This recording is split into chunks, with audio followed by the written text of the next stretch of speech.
দুঃখের সাথে বলতে হয়, সবাক দিয়ে যে সব কাজ সম্ভব নয় তার জ্বলন্ত দৃষ্টান্ত ডক্টর মোহাম্মদ ইউনূস। উনি মোটিভেশনাল স্পিকার হিসেবেই ভালো, কিন্তু রাজনৈতিক বা সরকার প্রধান হিসেবে তিনি নট আ গুড ম্যান।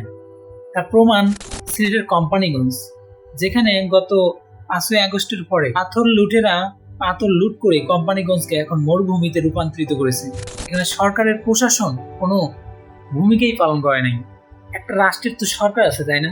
যদি অন্যায় হয় তাহলে সরকারের দায়িত্ব যে অন্যায়কে প্রতিহত করা, কিন্তু এখানে সরকারের প্রশাসন বা সরকারের উপদেষ্টা পরিষদের যারা আছে তারা নিরূপ ভূমিকা পালন। বিশেষ করে কথিত পরিবেশবিদ রেজওয়ানা পারভীন বলেছেন যে আমি পাথর লুট করা বন্ধ করতে পারলাম না।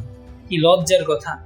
উনি যদি পাথর লুট করতে বন্ধ করতে না পারে, উনি যদি পরিবেশবিদই হয়ে থাকে, পরিবেশ উপদেষ্টাই হয়ে থাকে, তাহলে উনি কি জন্য দায়িত্ব পালন করছেন? মাসে মাসে খালি কি কোটি কোটি টাকা নেওয়ার জন্য? নাকি এই পাথর লুটের সাথে মিসেস রেজওয়ানা পারভীনের যোগ সাদস্য আছে? কারণ তার বাড়ি কিন্তু সিলেটেই। অন্যদিকে বিএনপি সিলেটের কোম্পানিগঞ্জের থানাধীন সভাপতি শাহাবুদ্দিনকে সাময়িক সময়ের জন্য পদ স্থগিত করেছে।